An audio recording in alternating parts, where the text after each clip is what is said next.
When you take something personally, it's because you agree with whatever was said. As soon as you agree, poison goes through you.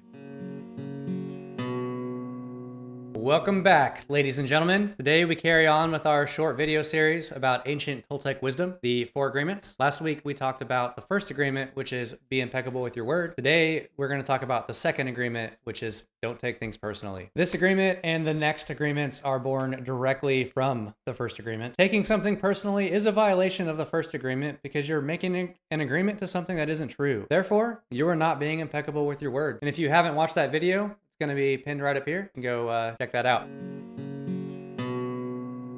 Taking something personally is a selfish action. It is an expression of selfishness because it makes the assumption that everything is about you. Have you ever slowed down enough to consider how little people are actually paying attention to you? Most of what people do is because they're focused on themselves. They are occupied with their own world and raptured within their own dream. Think about it for a second. For example, take the capsule wardrobe concept. To my knowledge, it was recently popularized by the minimalist movement. If you're not familiar with it, it's the idea that you can take a small amount of clothes, say like 35 items of clothes, and then put them together in different combinations to have lots of different outfits instead of just like 5 standard outfits. You can do all of that without purchasing a lot of different clothes. It's good for the closet and it's good for the bank account.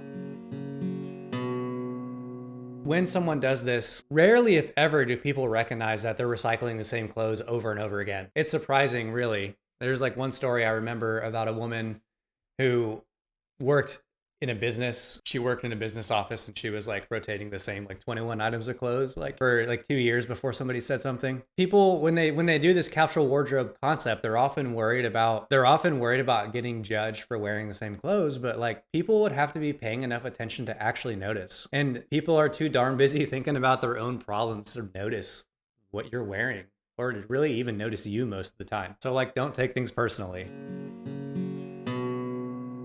So when someone does notice or say something particularly spicy or rude to you, don't take it personally. Like, perhaps consider what is motivating the person to say what they're saying. Once you've taken the time to do that, then make a discerning judgment about what to do with that information. But don't take it personally. It won't do you any good. Don't break the impeccability of your own word to yourself. Don't ingest that person's poison or give it a reason to spread. The Toltec guide who wrote this book calls it emotional garbage. Don't eat the emotional garbage. You know enough about yourself to know what belongs in the trash bin and what belongs on the wall hanging up for other people to see. When you take something personal, you get offended and then you get defensive. And when you get defensive, you create conflict. And the cycle repeats itself. The cycle only stops when you step outside of it.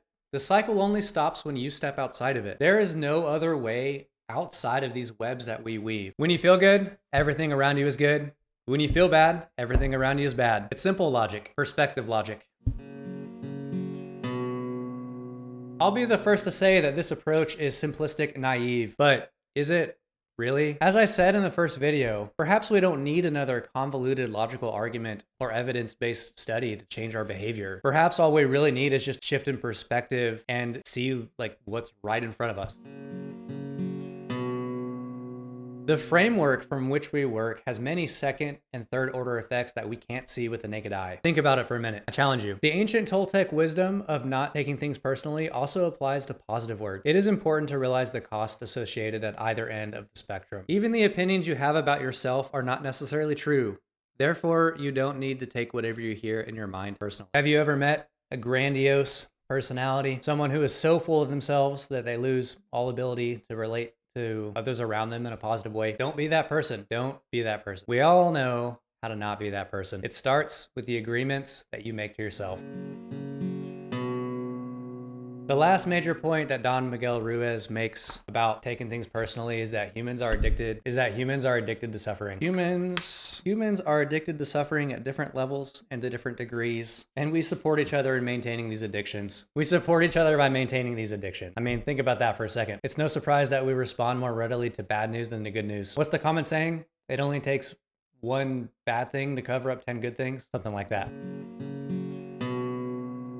The news is full of disaster and conflict because that's what we respond to. Disaster and conflict are what we agree to. We don't have to, but we do. Our addiction to suffering is nothing more than an agreement that we reinforce every day. In light of that, I'll wrap this video up and extol you not to take things personally. That's agreement 2 out of 4 of the ancient Toltec wisdom in the book the 4 agreements. Next week, we'll talk about the 3rd agreement, which is don't make assumptions. I hope you like and subscribe because I look forward to seeing you there, and I'll see you on the next one.